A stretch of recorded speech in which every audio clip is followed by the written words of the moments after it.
Hello everyone, this is Fantastic Worlds, looking back to Lovecraft Country and Cultist Simulator Tips and Tricks Part 4 Road Trip. However, before we get started into exploration and completing our cult, as you can see, unlike what I promised last time, it's still kind of in formation here.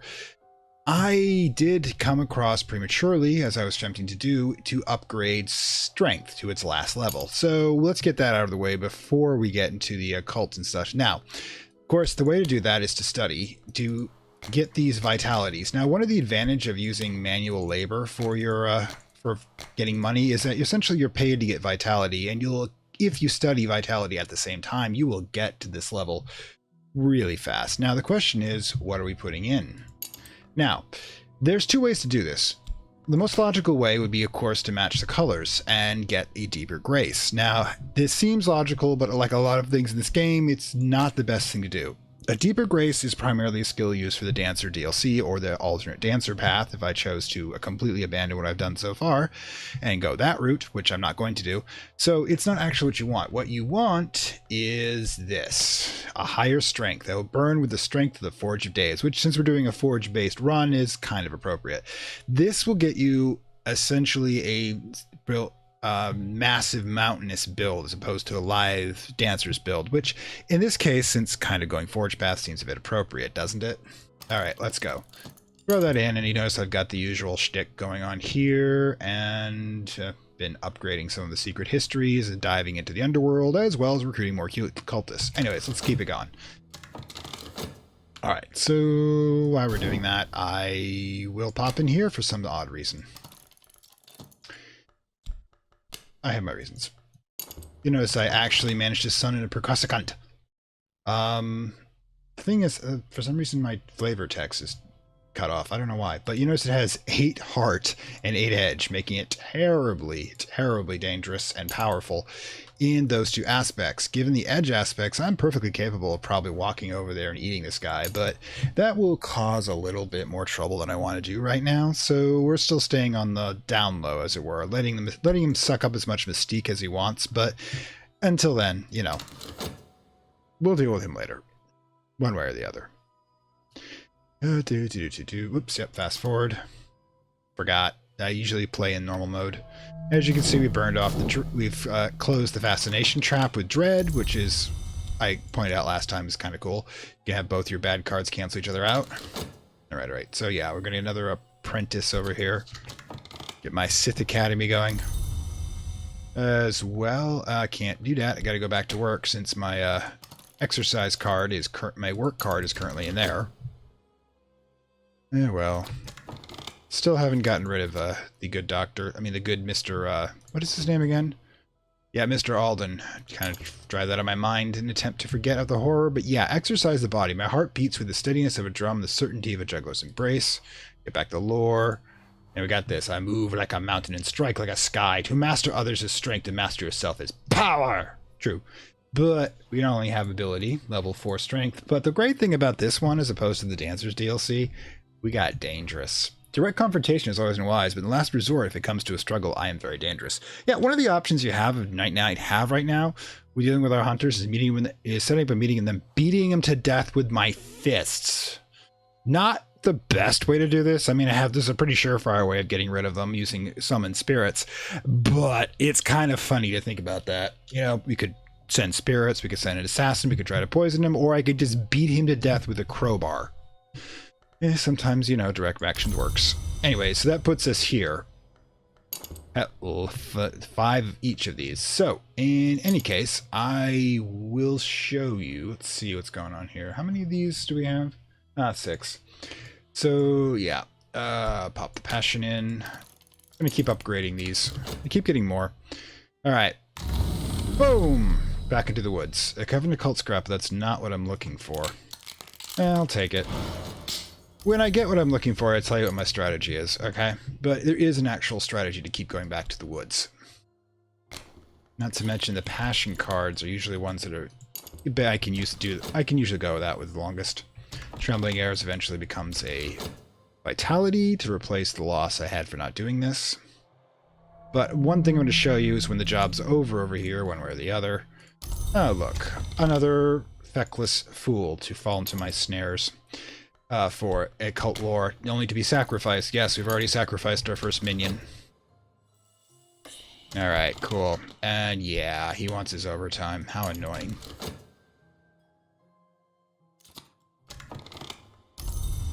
Glimmering. Alright, so we will put together the Furtive Truths.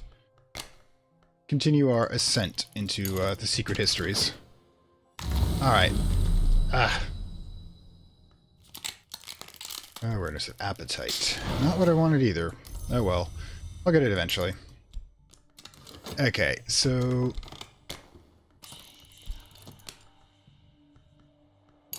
in the meantime, we're going to be... boom. Now, I just wanted to show you the primary version, the primary asset to having the like of the mountain, the level 4 matchless physique instead of flawless grace, is that it only takes 40 seconds. Now, this is actually to the point where considering how much overtime you put in here, it might actually be worth at this moment to simply quit. Do manual labor the whole time. We'll get a coin every 40, burns everything with a slow accumulation. We have 14 to go, and eventually I will get the mentorship buffet, as I like to call it, up and running. But for the moment, let's just continue on the path. All right, cool. Here we go. Now have 2 vitality. The health can be regenerated, and let us take that path and see how well it works. That's right, I'm going to have vitality coming out of my ears. Ah. You want knowledge? Back to the library. Yep, juggling plates again. Not what I'm looking for. Sigh. Anyways, I will keep going. Okay, again, then I apologize. I still haven't got the cult quite up yet, but I've just realized something. After scanning through the wood, I'm looking for a particular influence, but you can't get that influence until you reach the stag door. So let's do that now. White door. In my dreams, I know the way to the white door through the hounds, but that path is strong with the dead who pass that way. I will need help to resist their chill. Or, what else warms us? Desire. The ascent is slow, winds to nowhere pick at me. My skin is stained with light, the wood shivers with motion far below. We are heading to the stag door. Going stag, as it were. I'll see myself out for saying that. Doing a little reorganization. As you can see, the vitality is getting out of control. But screw it, I'm not working for Alder anymore.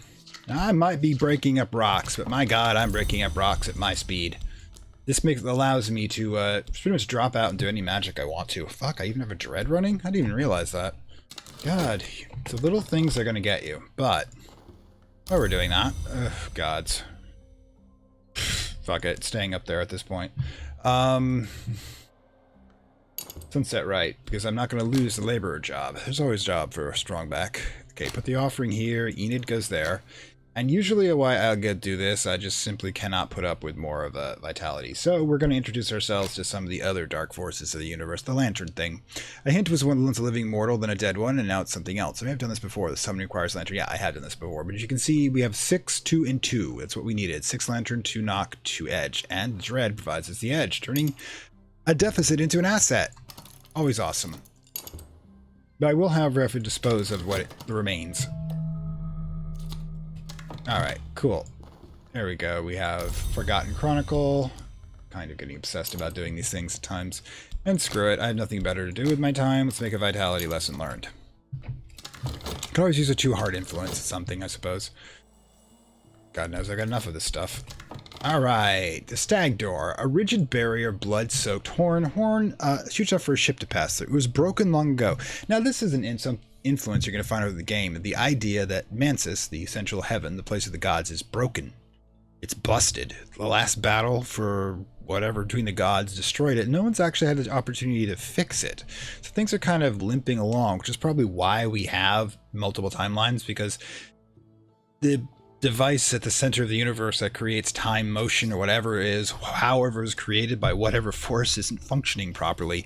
So we're constantly going over the same set of years over and over again. Now there is a interesting concept. There is a fan sort of alternate reality game called Enigma that was developed out of this game and the world, and Book of Hours, which is the future sequel to this, about things that happened after this point, when the other timelines, other points in time, whether or not there's actually going to be a resolution to this broken universe. And right now, however, we are attempting to manipulate this broken universe for our benefit. Now we're accessing the stag door. Essentially, it's like a door that's broken that we can sneak through. The scar's not quite healed. The declivity beside the door rests a vast and wounded head. Its mouth will be large enough to swallow me, were its jaw not shattered. Again, a broken god. Its name, Gehibri, begins to atone its riddle. Now, you have to solve the riddle. Where is the queen who was not born? Answer this riddle to stag door and be counted a no. No means essentially you're smart enough. Now, it's always, by the way, a 6-point lore. I probably shouldn't have done this because now I don't have a 6-point lore in a moth, but I did want to show you that ability.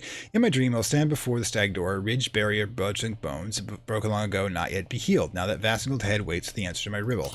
All right, let's say it's the sister and queen. That is not the answer. All right, is it not the answer? It's right. Well, sacrament. Cheaping chant. Not the answer. That is not the answer. So yes, the queen's heart is buried in another history, another timeline. That will get us through the portal finally.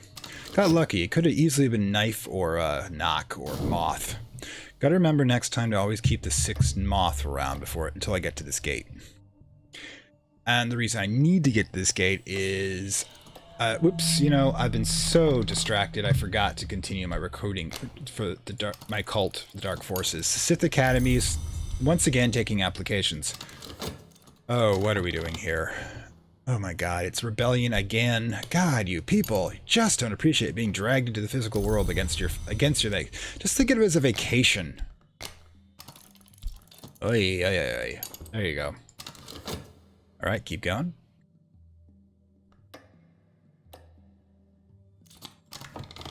Take care of. Yeah, this Conscious Radiance is a 2-point lantern, but it will decay into, of course, Fascination if I let it. On the other hand, it's an influence, so guess what? We can just ditch it. Hi, Enid. You're going to be like the hardest working woman in my entire cult, just to let you know. Okay, so, right. We need Grail to go with that. No, we don't need Grail. 2 lantern? Oh god, what can I do with this? Can I do anything with this? Might not be able to. In that case, I'm going to wait till it drops to Fascination, because that is a 2-point moth, which I will be able to use. Oh wait, probably should get back to work.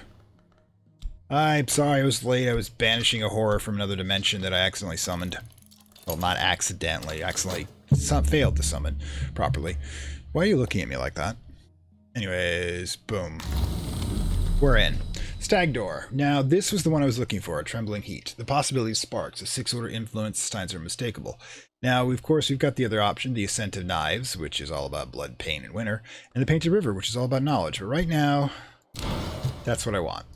Entering the Stag Door, Gilbury was weeping again. I scooped up molten tears in my cupped ham. In the dreams, my skin peeled and blistered, but only in the dreams. That is a forge thing. We now have a way through the Stag Door, which gives us another oxygen. Our reason, which unfortunately is which now, since we're not working the damn desk job, should be able to regenerate faster. But the reason I wanted to do this, and hopefully I've got enough time, it doesn't matter, even if it decays down to a 2, I'll be fine. Yeah. When this gets done, I will show you why I got that influence. Alright, you go here. Hey, yeah, Heart Cult. I gotta do that next. I'm gonna do the Dancer probably next, simply because I love the Heart Cult. It's so damn useful. Okay, so by the way, since that's an influence, we can in fact upgrade it if we want, but we kind of need, something else. Conscious Radiance or a buzzing in the brain. But we're not going to do either. We're actually just going to consume it for Dark Forces, since it is now a 2 moth instead of a 2 lantern, which is more useful. Enid goes here, and the Grail goes there. Boom. We are now summoning a Raw Prophet. Which kind of sounds like a capitalistic thing, but it really isn't. Anyways, and let's see. Take me to the Stag Door. Thank you kindly. Always can use more secret lore. And here, why not? Got so much vitality, it's coming out of my ears, like I said. But, okay. Trembling Heat will decay down to a 2, but that's fine for what I need. And I'll show you what it is I need. Alright, cool. Rising heat, 2-point influence.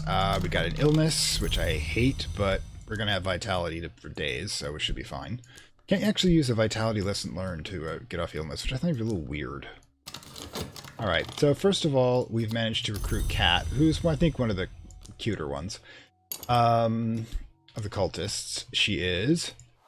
Kat Caro earns a living as a stage medium and a fortune teller. She may have deeper talents, which we can actually recruit. But here's why I wanted that.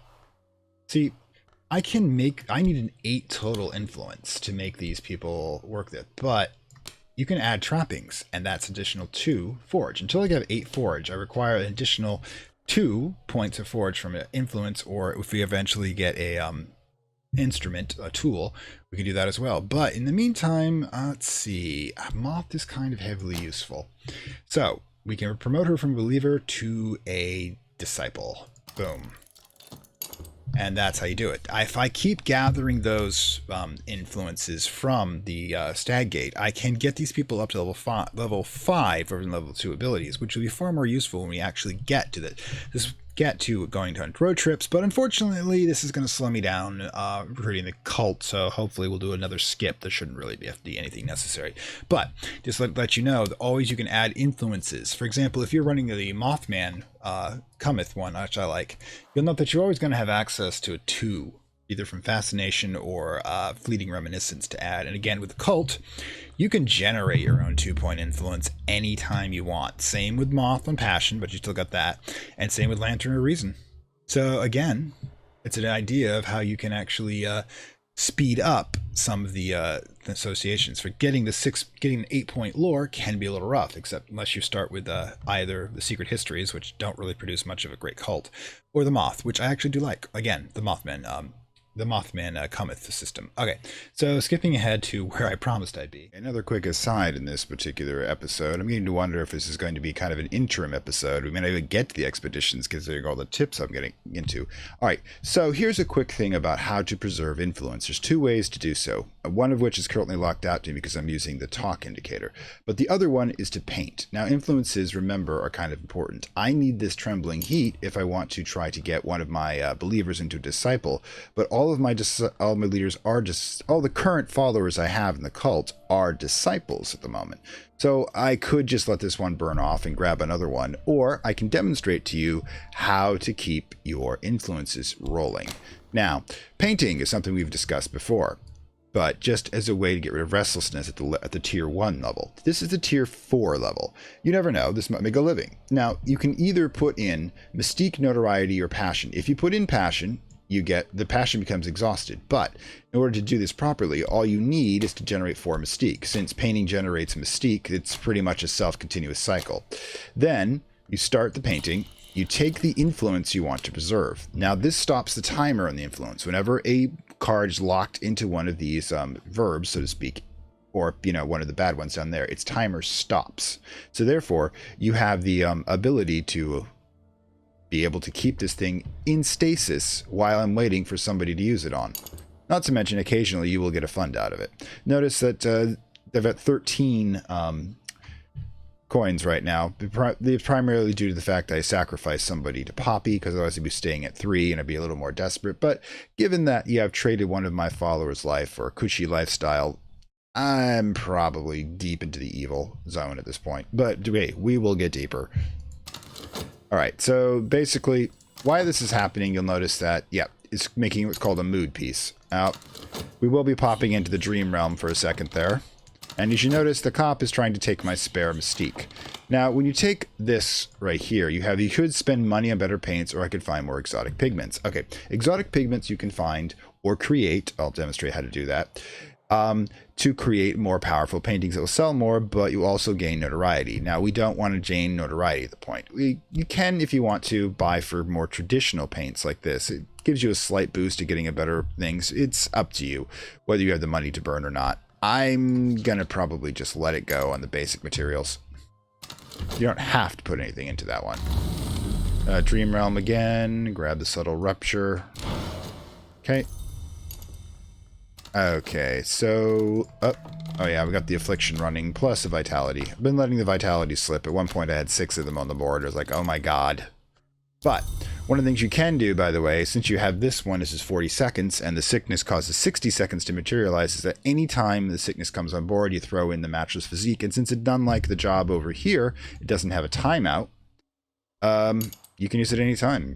I've been using it to generate funds, and it's been keeping me, you know, treading water, as it were. But you're never going to get rich on this. We'll tell you how to get rich later. All right. There you go. Forbidden Epic. Put that together. The other possibility, by the way, is to combine things with influences to free and to make them larger. But we'll go over that again later. We get a better idea of what works well with what. Anyway, so yeah. There you go. Boom. The artist's reward. My recent work is done, and as you can see, we get 2 funds out of it. So it's not terrible, and we still have those 4 mystique plus 1 mystique, and this thing we still want to lock down the timer since we haven't gotten the person who we want to use it on into a believer yet. So the best thing you can do is that as long as you have these 4 mystique, since you're not burning out your passion and they don't become exhausted, you can just keep doing it and occasionally get money out of it too. Boom. Yeah, this is going to be its own episode of tips and tricks because there's just so many things I'm doing right now. Okay, to give you an idea, by the way, of how, like I said, this setup I have goes with being able to advance any form of lore, let's hit secret histories. Now, I've already done the first 2 tiers of that, in which you need the library for the knowledge check from your HQ, plus a glimmering for the intuition check. Now, however, I'm doing 2 level 10s, as you can see here, unresolved ambiguities to making them to a 12. That requires 3 challenges. For secret histories, it's going to be knowledge, intuition, and illumination. Now, illumination also can be used for the library, but you can only use the library for one of the challenges. So if you want these 3 tier ones, you have to have an erudition running too. Now, one advantage of alternating the, as I've been doing here, the physical labor and the painting, as you notice, which does increase your money a lot. Just painting plus your working gives you vitality plus a couple things. You don't have to deal with your boss. However, I will be going back to the office job because I want to give Mr. Alden a farewell party. We'll see. Anyway, so in this case, for the first knowledge challenge, use the erudition, because you'll have to produce 1 erudition, usually by studying reason, and then have a glimmering with at least 140 seconds on it when you start the thing. That's kind of, you really only 121 seconds, but I like to do it with a bit of a safety on that just in case. But anyways, let the knowledge one go by. In the meantime, you notice I've been painting a lot, and I have yet another trembling heat I want to preserve, so I'm keeping up that painting thing I've been telling you about, just to keep it nice and fresh in my mind. There you go. Influences, by the way, the energies that are currently running through your body and mind and soul, assuming there are souls in this world. Okay. It's one of those things you're never quite sure. There's the thing for the money, which I'm not going to use, or the pigments. Alright, so the subtle rupture, don't need that, but we'll keep going because I'm not going to go cliff diving into the other 2 for possible negative results. Remember, once you're above the woods, you can get negative cards from the random pulls, the other 2. Okay, let's go. Alright, so the next one down, restlessness is up and running. You're getting another rumor, which is kind of useless to me. Preserve that. Now I have a problem here. I have to either A, sacrifice 1 level of the trembling in order to get rid of the restlessness, we'll go from 6 to 2, or let the restless turn to dread, which is going to be its own issue. My actual thought is I'm going to probably get rid of the dread, the potential dread first, and I only need this at a level 2 anyways, and I can always get more. Just, you know, okay, so second test, intuition, throw in the glimmering. Got it.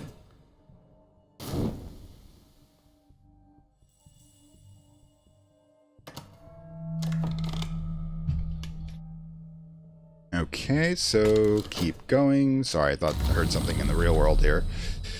Okay, grab another 6-point lore. This is where all of this is coming from, by the way. Throw yourself back into the dream realm because you're Randolph Carter and you live, that is your first address. Alright, so now we've got the second challenge done for intuition. Now comes the third one for illumination. Now, illumination is difficult because you often have to throw in your own reason and risk destroying it every 10% chance every time. And reason does, we've already maxed out our reason. There's another glimmering for another test, possibly.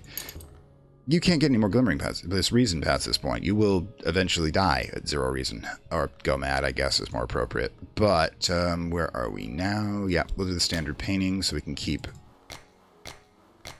that going. Boom. And boom. And we're still getting paid for it, too. Alright, so boom. Third one is illumination. As you notice here, as I said before, fascination, library, or rarefied mind. We choose not to get rarefied mind except for silent intensity because this works for grim tests, which I find is just easier to give yourself the library and be able to handle it. And we'll get them when it's all said and done. We'll have a level 12 secret histories lore. That's just the colors of night. I always like to check those just in case. But when I get to the revenge of Mr. Alden, I'll show you. Hang on.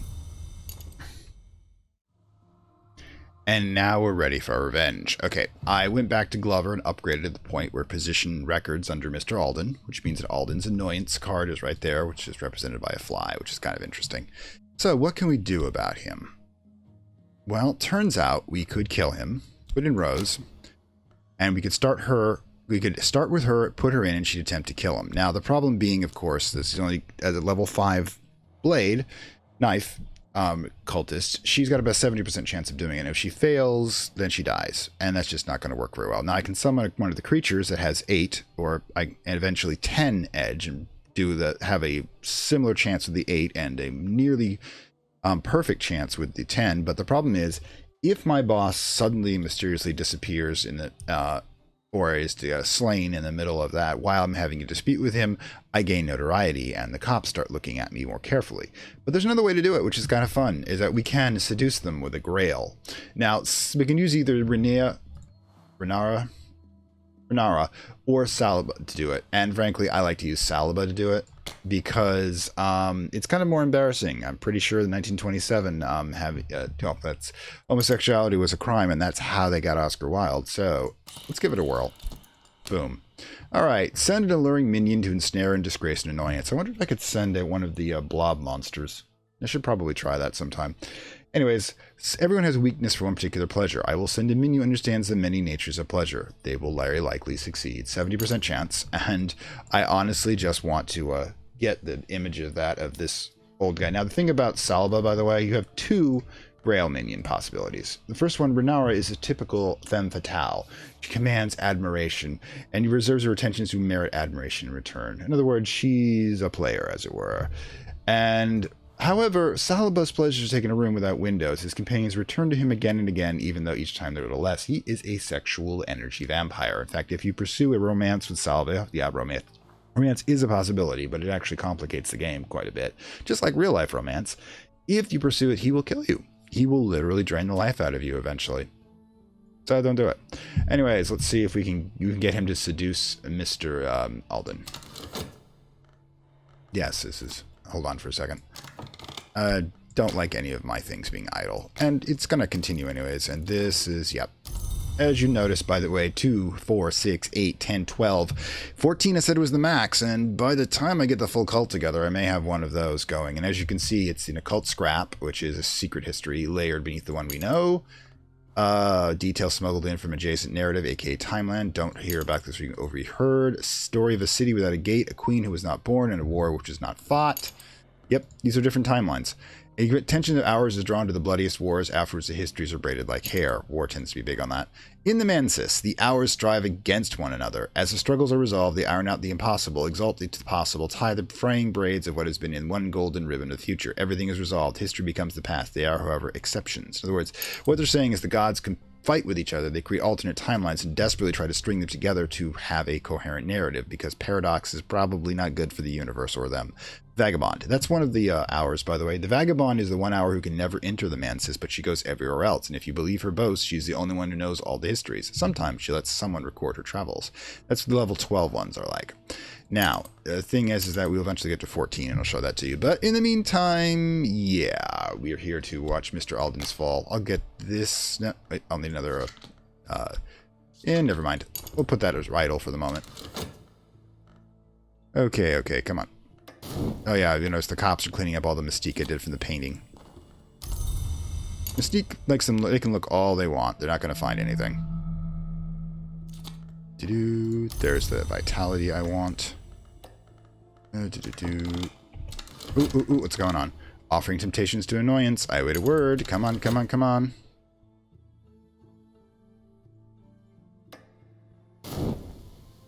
Boom. Okay, offering temptation. My minion is returned with disappointing news. They could not find a pleasure that would tempt their annoyance into folly. Oh, gods. Well, in that case, we're just gonna have to kill the son of a bitch. Alright, so in that case, since I failed to get him, Saba to seduce him, you have failed me for the first time. I'm not the sort of guy who actually kills off minions without reason. We're going to see if we can get him...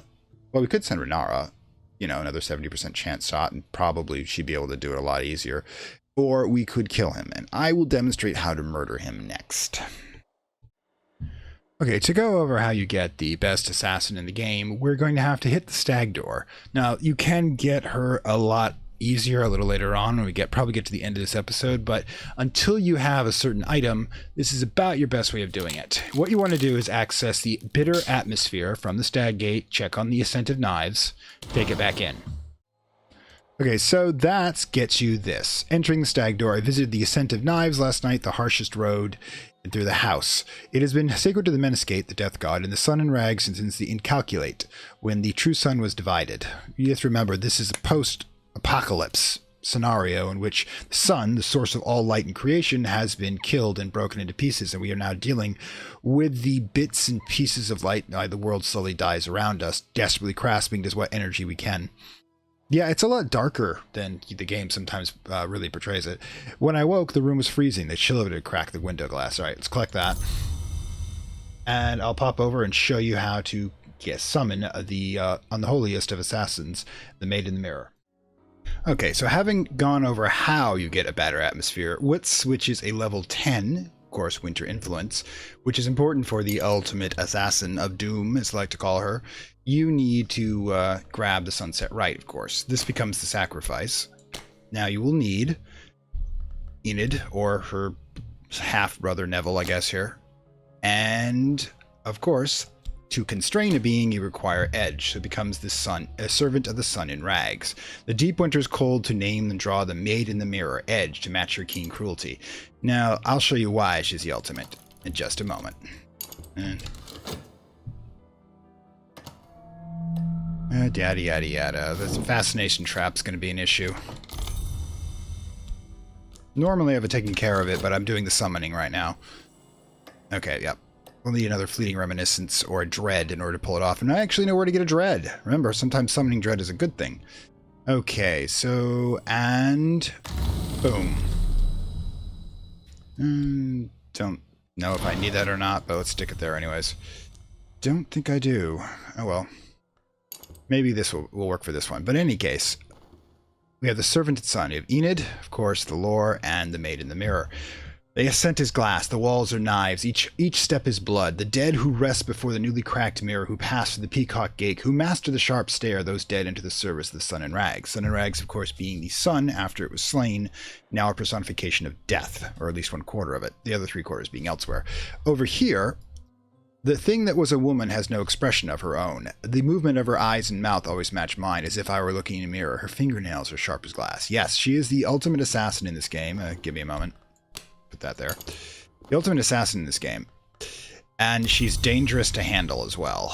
Okay, so let's first of all advance this so we can get Alden back on our radar. As well as, you know, all the other stuff I was doing. She should last long enough to pull this off. Yada yada yada yada yada yada yada. Thing about her is that she'll decay into a chilling atmosphere, which then will decay into a dread, which will get rid of this if it's still kicking around by that point. Okay. Cool. Got another minion. We'll deal with him later. Actually, hell, why not do it now? Sometimes, if you've got enough influence, you don't even need the lore to advance acquaintance. It's just me doing all of the shortcuts here. Yep, this will be another 30 seconds here, and this will be another 139 seconds, so she'll be alright. And by that time, we should have Alden back on the radar.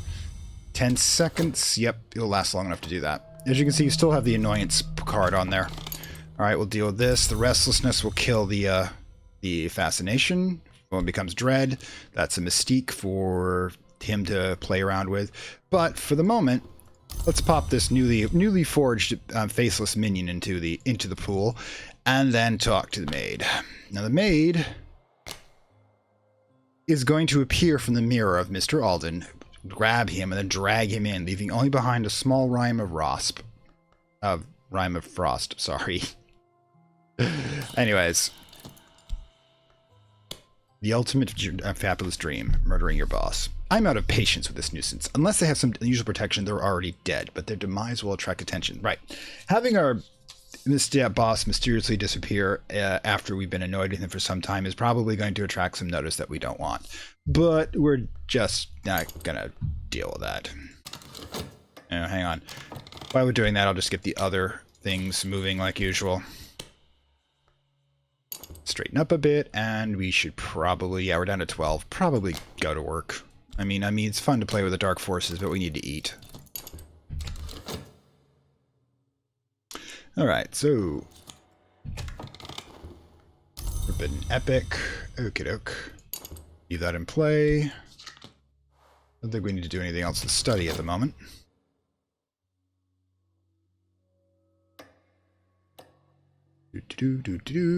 Just waiting for Mr. Alden to die. Alright, so do that. Got another vitality coming in. Do some more work. Yeah. Occultist work is never done. Got a vitality for you, dude. And there's the dread to cancel out the fascination trap. Grab another one of the secret histories. Yeah, you're going to notice you're going to be multitasking like you cannot believe in this game. I'll need to leave this open so I can cure that. But at the moment, with that many, we got 6 there. So I will begin the process of updating upgrading the secret histories. But again, I await word. What happens? My minion has returned with a trophy. The annoyance has been extirpated. The human corpse. Okay. Here's the problem with human corpses. Well, problem or not problem. First of all, the spirit is departed. At some point, the smell will be so bad you'll have to dispose of it. But here it is for now. It may attract attention. It may be used to impress the impressionable. Even after the corpse is gone, notoriety will remain. Now, a couple things. It's an ingredient. You can use it for some rites. It is a remnant. This thing once wore flesh. It is Grail, Aspect 3, Hunger, as well as Reputation 2, which is the same as Notoriety, which means that if we don't do something about this, the authorities will find out. But fortunately, being that we are a user of the dark forces, there is actually something we can do. Now, this is going to take another rite, because the first rite we're dealing with deals with influences. This one is offering being... Oops, wrong one. One of these has got to be the right one. Nope, actually I don't have the right. Oh, damn. Oh, well, I could get into trouble here. What are the words? Offering is... yeah, influence. Damn. Well, unfortunately, there is a way to animate a corpse, but you have to have one of the rites that includes ingredient. Like, for example, this one. Nope, doesn't have it as well. Nor, I think, does the rite of the sorrow. The Watchman's Sorrow. Associate instrument. Yep, nope. No, we're sacrificing lore for that one. Yeah, so the corpse now is a problem. For some reason, she had to drag Mr. Alden's corpse. It's now hanging around in our backyard. So, or bathroom probably is where she dropped it. So we've got to do something about this. Now, it's a reputation card, so you can theoretically get rid of it by other forms of reputation. Any heart follower has a chance of getting rid of reputation cards. Now, make sure I do actually know. Okay, he's at the evidence. If he gets to the evidence part, he's not looking for clues anymore, so we're okay with that. So if we pop a heart one in and start her, then put in the cult symbol, charm. Not everyone is sympathetic to our aims, but if we have just a problem with reputation, our disciple can smooth them over. So what we're going to do is try to get Dorothy to get rid of the human corpse. Giving her a shovel and directions to the woods, I guess. All right, let's fix this. I should go back to work. I've committed murder, but at the very least, we should, get back to the job to make sure things look all right. Because now we have a position, Glover and Glover. The man called Alden is gone. You'll notice there's no countdown. We can go back to work Anytime we want. The office crackles with the news of Alden's unexpected absence. A scrawny, nervous fellow from the fourth floor has been appointed supervisor of records temporarily. Unlike Alden, he does not interfere with my work. Boom. This also means that we can now practice the dark arts and have an office job. Oh, you found evidence, though. Probably grabbed the notoriety. Now, we're going to be dealing with... I can deal with this later. Again, another thing I'll show, but let's see if we can at least get rid of the body. Okay, passion's down. We're going to put in 2 of those and start the process of joining them. Yeah, this is perpetual. Okay. Vitality should be useful when she pops. So she'll become... it's a notoriety card, but there you go. Now, she's trying to get... The standards of daylight society cannot apply to us, but perhaps they won't emphasize that point. Perhaps it relies on charm and good humor. I've supplied the elegant platitudes of the high principles of organization. Don't mind the dead guy. It's all for a higher purpose. Okay, that's far too real. Alright, so we've got that in play. The vitality is functional. Ink, paper, the fuzzing pens, the office is dark when you leave, but I leave at the appointed time. Fuck you, Alden. Now, we have a 90-second timer. This means that if as long as we keep the position like this, we put it in, every 60 seconds it'll give us 2 funds if we're not doing anything else, and we have time to do any other cycle. That's usually 60 or 30 seconds. I can do a 60-second spell, 60-second things. I can go exercise him and get the vitality. Doesn't matter. Now, diligence... reason. Let's just continue. Let's just advance. At the moment... Let's stay as we are. Devotion. Or is that the one that makes advance? It's been a while since the office job one, since I don't really do that one that often. Alright, do we need anything else? I don't think so. Pop in, grab some more history. Yeah, it's grind. A lot of grind. Yep, boom. Notoriety's gone. That could have ended the game, by the way. He could have popped that second notoriety with a tentative evidence to make it damning. So killing Alden is risky. You'll notice that we had no notoriety when we attempted to seduce him because it's just really a bad date. Okay. Okay, back to knowledge for the library. She'll be dread. Nope, chilly atmosphere at the moment. That's 2 dread in play. That's not a good sign. 2 potential dread in play. Yeah, they're going to both pop at some point. So we're going to have to do some painting over here. Which, again, since we have the 90-second cycle going on, isn't going to be nearly as bad, but, oh god, we're going to lose 1. Alright, so, yeah. Fascination. Or we can do this the other way. Can we do this? Can we do this? Boom. Alright, $2. Okay, grab the passion, put that here, grab the restlessness. Yeah, okay, probably going to cut this off in a second because I've showed you exactly what I wanted to at this point, and now we're just delving back into the usual grind. And I think all I have left to do is to initiate these guys, and then we'll get into what I really wanted to do is this section, which is expedition, which I think we'll get to because I think we're at 40-minute mark. I think we can do it, get the throw an expedition down, show you how it's done, and then call it an episode. All right, catch you later. We'll catch you in a moment. Okay, so finally, here we are with the entire cult and all of our patrons in place. I'm not going to individually explain all of them right now, but I will go over the generals. Okay, first of all, you have your cult, the Unflinching Order, which is dedicated to the principle. A forge, venerate the forge as the power of transformation, at least of the physical, not the spiritual or the biological. The biological would be of Grail, and the spiritual would probably be of Lantern. Those, of course, are the 3 paths of ascension. We are currently put ourselves onto forge temporarily. Now, while that's happening, let's get a quick view of our cultists. Now, this is the entire cult. It's like 3, 4, 5, 6, 7, 8, 9, 10, 11, 12... Yeah, about 23 people, and originally 8 pawns, but I've already sacrificed 1, so 7. We have 30 people. You cannot get any more than this. You cannot replace them. You cannot even really bring them back from the dead. There's a weird caveat to that, but we'll get into that later. For the moment, these are your most precious resources. I mean, influences come and go. Certain ingredients can be regenerated, but instruments of power and cultists cannot be restored to you. If you lose them, they're gone. Or if you use them up or sacrifice them, they're gone. So at this point, you have nothing else to do but fall. You have maxed out your health and passion and reason, all at the 556. For some reason, you've got +1 reason when you're starting off in the aspirant background. And all you can do is lose those cards.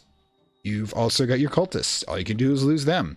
And you can even lose a lore if you're not really careful about what you're doing. So let's go over briefly what these people are. Now, I usually stack the 3 people with the principal that we're currently working with on the far left, just to remind me of. Now, these are the only ones that can bring up a 10 value. We currently have 5 forge, because in order to initiate them to exalted status, you need a total of 21 points of forge energy. The most we can muster right now is probably 6 plus 6, 12. Yeah, we got a ways to go there.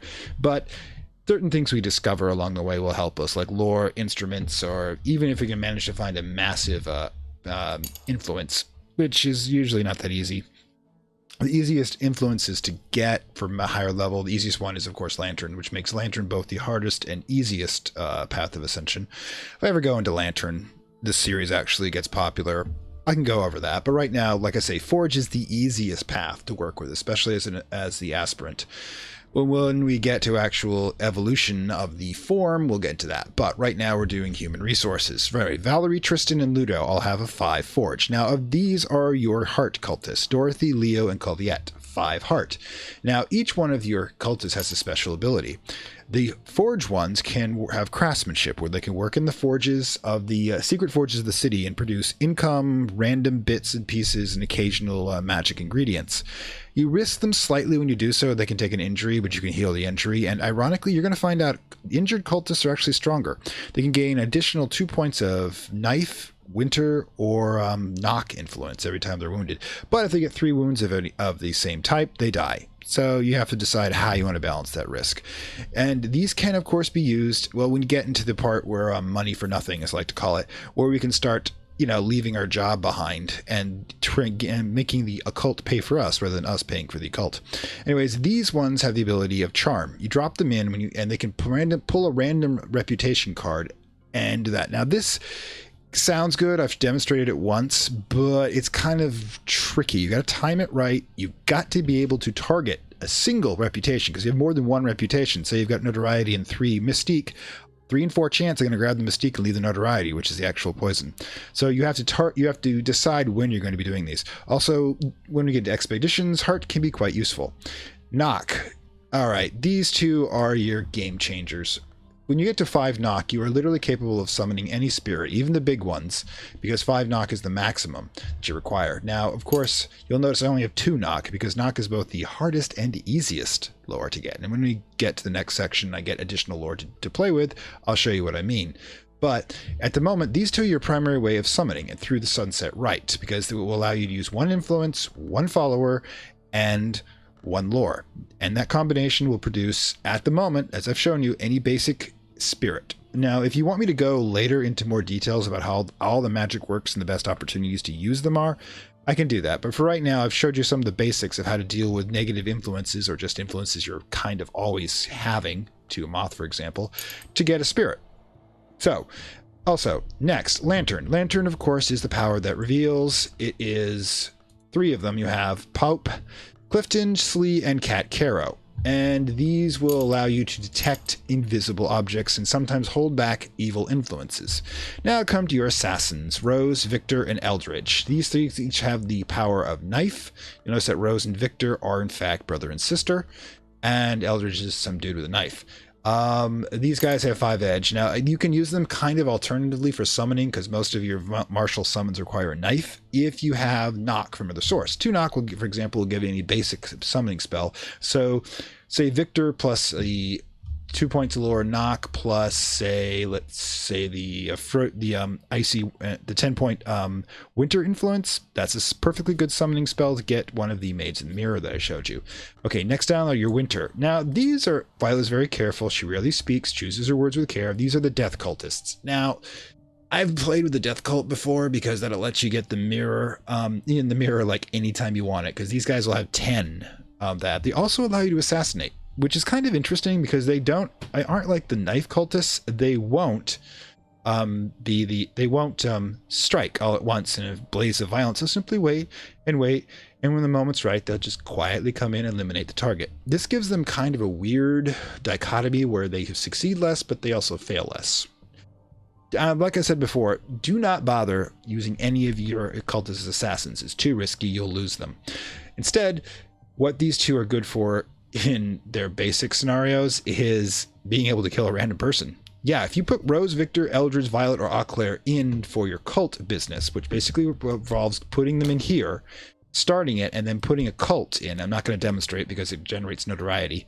You know, you have your people going around killing people at random.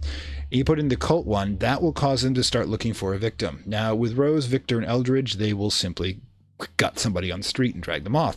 Violet, if you recall, is an hospice worker. If she wants a body, she can get it, even if she has to speed up the process. Claire, I don't know about her. She just quietly, creepily does things. Probably just lurks in the shadows and waits for somebody to come by. Now, your moth ones. Gisbet, Porter, and Sylvia. All these have 5 moth, of course, since we're not playing the Mothman tactic. Mothman strategy, as I like to call it. So, yeah, these people are your stealth ones, and they are damned good. Because one thing that is overlooked in this game is how good the moth power is. Not only can you use it to bypass guardians when you're going through expeditions. In fact, it's the only power that allows you to bypass any mortal guardian. See, there are multiple types of watchers. You can seduce some of them. You can kill some of them. Some are immortal. You can't keep stabbing them. It doesn't really mean anything. But you always can stealth them. The only guardians you cannot stealth are serpents, aka dragons, because they'll sniff you out. In that case, y'all just usually send the knife wielders to go kill them, a la, you know, knights and such. So, and of course, they allow you to steal evidence that the enemies gather on you, and there are other abilities as well. And they'll break in and burglarize places too. I like them. I like them a lot. So I have an entire strategy dedicated to just them. This is not that strategy. Like I said, if you want me to keep going into details about this game, about alternate strategies and such, let me know down below. I mean, hell, just like this thing. It'll let me know that people are enjoying it. And your last one, your Grails. Okay, Grail is kind of an interesting ability if you're not playing the primary path of Grail Ascension, which is Desire. Then what you are doing, these people have kind of an odd place in things. One, they can seduce guardians that are not monks. Yes, there are monk guardians which cannot be seduced. And you notice I attempted to seduce Mr. Alden there. That didn't work so well because they're only 5 pointers. The other possibility you can use with them is they can create water to get you across deserts. It's not super great, but there is a play I'll probably show you when we keep going. If we keep going with this series, that allows them to summon the what's it called, the blind prophet, the 8-point grail, 8-point moth creature, without using an influence. But you have to get them wounded first. It's a little weird. If they get wounded, I will let you show you that. If I don't, I'll find some way to show it to you in a future video. But at the moment, they're kind of meh. I mean, they're there. I'll use them. Pawns. Oh, do not do that. Yeah, I'll get to that in a second. Pawns. Pawns are nobody. Loyal lackeys. You can't actually evolve them, but that can be bad for them. They can fall apart and go mad. But these are just the dudes in sunglasses and suits, or whatever you want to call them, that just do things. They have one knife to them, which means they're basically useless in a fight. What are they good for? Getting sacrificed. Being meat shields. I will put them in expeditions just to be so when they pick a random victim to attack if something goes wrong, it could be a pawn. Because if I wound a pawn and then immediately heal him, he can actually start gaining more influence to make him useful. But in addition, I can use him to do things like, as you just saw, search the city. If I don't want to take a health card, I can put any one of my people and have them search the city for me, if I really needed to do so. But I'm not going to send somebody useful, send a pawn. If, like with Poppy, I need to sacrifice somebody who's a pawn. I have in the Apostle Grail setting sacrificed every pawn to get where I needed. That was fun. In any case, but yeah, they're just dudes that hang out and do your bidding. They're like those flunky cultists with the sacrificial daggers and the mask going, isn't it cool? We're part of a cult, dude. Yeah, Beavis and Buttheads of the spiritual world, I guess. But yeah, they have their uses. Anyways, let's go over to the patrons. Now, the patrons are kind of more powerful than most people give them credit for. What's a patron? Patron is somebody who will give you money for lore. That's the best way of putting it. Also, 3 of them can teach you additional language. 4 of them can teach you additional language. Sulacha can do so, and that pronunciation was horrible, and I apologize. Now, Maman Biquette, which means she's French, edits the Carisham Review, which publishes material too ghastly or thrilling for other literary magazines. Carisham, by the way, is a location you can visit in expeditions. She can use your assistance. And how you get that assistance is you simply put the card over here and get a commission from Madame Becat. She's seeking places for the pieces of the notorious and Keshem Review. What sort of pieces is she looking for? Let's find out. Ooh, whoops, fast forward. Sorry. Game reset it on me. Okay, another... You'll notice I'll keep doing that. Okay, so Moth, very substantial. This is... Remember that we're seeking suitable articles for the Keshem Review to like a very substantial elaboration of Moth and the Enigmas. You need a matching lore fragment at least level 6 to complete this commission, which I do have, level 8. So what we need to do is first get rid of that. It goes there. Sorry, the usual housekeeping. Oh, come on. Let's get... I need to get off the job. God, I hate my day job. Yeah, without Mr. Alden here, it's easier to work with this thing, but it's still kind of annoying, and I will eventually show the strategy of how you never have to work another day in your life. Okay, there you go. Alright, so what we do is we put the commission into work. Now, remember, we've got 85 seconds before this one will go dull on it. Dude. No, don't do that. So what we need to do is put the lore in. The lore is obviously Moth. That's what they wanted. At least 6, 8. Reason. Yep, there's the reason card and passion. Some of these will be 2 reasons and passion. If you're using a level 2 or level 4 treatise, you only need 1 reason. It's only in the 6 pointers you get that, but you get the most reward from it. Okay, take 60 seconds, which you can do if you're monitoring your 90-second load here, since Mr. Alden's no longer breathing down your goddamn neck, and hit it. We'll deal with this in a bit. Kind of not doing my regular stuff right now, so we can concentrate on just this.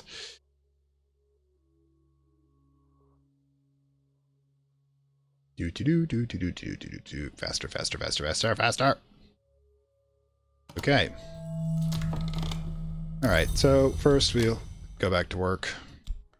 Guess that's what we do. We write treatises on mystical lore during the night, and then during the day with that. But we gain a very substantial investigation of the Moth. Your own work in manuscript. Talk to your patron to get paid for this. So, talk to your patron.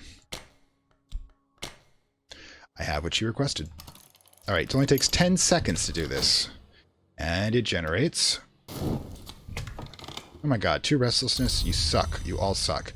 A glimmering, a mystique, and this... What's known as a silver spintra. Initiates of the hidden world can use spintra to pay for services. They can easily be sold for more traditional funds. They are very valuable. Display scenes of debauchery on the reverse side. They're an ingredient. They're worth 8 spintra value. That's 6 grail, which you can use them as an ingredient if you really wanted to, but it's kind of a pricey one. There's better ones out there. And auctionable. Now, Sim 1 Secret History. Now, the auctionable part is the fun part, because, remember, we got an auction house. And we can take the silver spintra we just got, put in here. Few of the customers at Our Flames are students of the visible arts. They'll buy tools of power as trophies or curiosities without any value of their true value, any idea of their true value. But this will get their attention. Sell with caution. You cannot get it back. Now, that's the great thing about the Spintras is that you can keep generating them. See, she's got a 120-second cooldown, but you've also got 3 other people who will pay you. Now, Poppy has a request for knock lore level 6, which I cannot do right now, which is why she's kind of stuck like this. But yeah, 10 seconds, 30 seconds to complete that. There's the dread. I'm gonna have 2 dread plus the grim ring. Now the mystique is important. Now this, of course, will activate the detective to look at you more closely, so you can't do anything with notoriety. But you can use this as part of a strategy of dealing with them, and I'll go into that when we get to expeditions in the next episode. But first of all, let's get this dealt with. Okay, I think I need to get drunk since I've got so much dread coming. Boom. 8 funds. And watch that. Yeah, I've been doing this a couple of times because I've been needing to get other things done so I didn't have to worry about money. But yeah.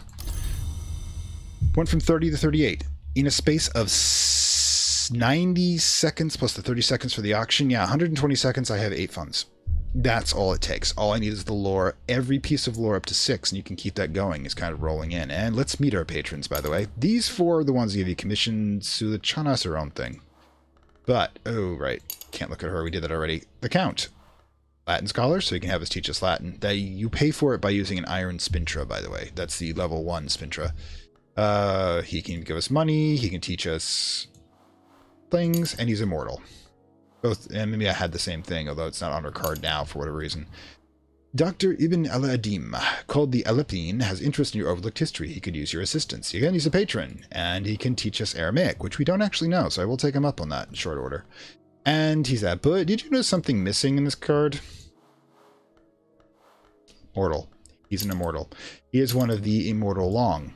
In fact, he's Ibn al-Adim from the 14th century, a Muslim scholar. One of the few things that you don't pick up unless you're really paying attention. But yeah, the immortality that you're seeking, he's already got it. He's already won the game. He's more than happy to help you out by if you're willing to do jobs for him, and teach you Aramaic, but he's not going to go any further than that. There's not nothing else in him for it. Okay, Poppy. Poppy obviously is mortal. She's a patron. She will not teach you anything. Her only job is to give you money. She's rich and stupid, but hey, we can deal with that. Here's the weird one. Suliacho Amavasya. Suliachana Amavasya. Vasaya? Anybody out there who actually speaks this language, don't kill me. She is the bright-eyed, energetic, yum-licking owner of the Cultist Club. Again, patron. She can teach you Sanskrit. We already know it, however. Is there something missing here, isn't there? She's another immortal. In fact, she's a pretty fucked up immortal when you get to know her history. But for the moment, yes. Now, she does not teach you anything. She will not, in fact, do any commissions. That's not her job. What you can do with her, however, is talk with her. And that's interesting because in a lot of the variant DLC ones, talking with her will trigger certain events. She's essential for the dancer one, since you work at the Ecclesias Club, which is another word for extitis, by the way, but which we've discussed in the other series before. But the thing is about her is you can talk with her about anything. Anything at all. Like that. Now, let's say you wanted to hide a card. I don't know if you can actually hide a card. Actually, let's say you want to preserve a card. Let's say this glimmering right here. You want to keep it around long enough for me to be able to use it to advance one of these lores. What you can do is use her to save it. The thing is, this will not trigger any result from her, but for the next 60 seconds, that card's frozen in time. So therefore, I could build up the process of getting ready to use it to advance my things. Now, you can do that with any card. Now, you can't hide it. If I put Mystique in here, it would have been grabbed out of her hands and put into here. And oh my god. You look away 1 second, and things start falling apart. You. Gone to work. Go back to work. I'm going to do a half-assed job at work. That's what happens when you don't put in the reason card for diligence. And I'll need to get drunk later. But, boom. You preserved it for 60 seconds. Or 60 seconds game time. We're in accelerated time at the moment. So, boom. And that is her primary use. We'll go into other uses for her if we get across them. But you have to remember her as the basically hold this for me card. Now, remember, you can even access the card. You notice it was still up since the... Why am I pointing to the screen? Since the cop card can pull him out, you can too. So therefore, if you put a card there, put it frozen, but then it suddenly becomes useful, pull it out and put it where you need to put it. One of those little tricks that they're not going to spell out for you, but you have to pay attention. Any case, I think I'm going to wrap this episode up right here. We are almost on an hour now. Oh boy.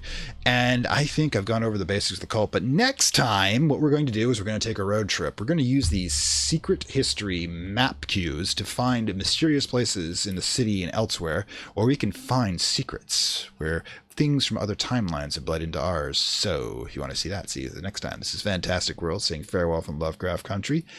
And I hope you enjoyed this. Like, share, subscribe below. And if you really like it, right down below are links to the Gumroad payment platform will help me advance this series. Now, one of the things I've done is this has been kind of a summer replacement series, so to speak, for between two, because the next one I promised to do is Luster and Beyond, which will not be coming out for another 10 days as of this recording. So therefore, I've been making these ones. And I do seem to like it to some degree. I'm getting pretty good numbers. Not super great, not bad, but if you really do like it, please let me know and I will put more into these. I have multiple strategies in different ways I play the game, and I will go into the Apostle ones or the DLC ones to show you how to get a hand on this, and I can even walk you through the best way to handle Forge Lantern and Grail ones if you want to go that far into a tutorial. But just let me know. I mean, the thing is, I can probably use this as an unlock bonus to show that. I mean, every 25 subscriptions I drop one for Secret World, but let's say give me down below 25 likes total of the people, and I will continue the series beyond the summer replacement. The first 4 episodes will establish your play style to the point where you can, unless you're not paying attention, you can probably win the game in any direction you want to. Take any of the minor variant victories to explore, do what you want to, but I've taught you how to keep your character from going mad, insane, and eventually I'll teach you how to avoid the police. But if you want me to go beyond that point, please let me know, or hell, just tell me in the comments. But anyways, this is Fantastic World saying farewell from Lovecraft Country and tips and tricks, and I'll see you next time.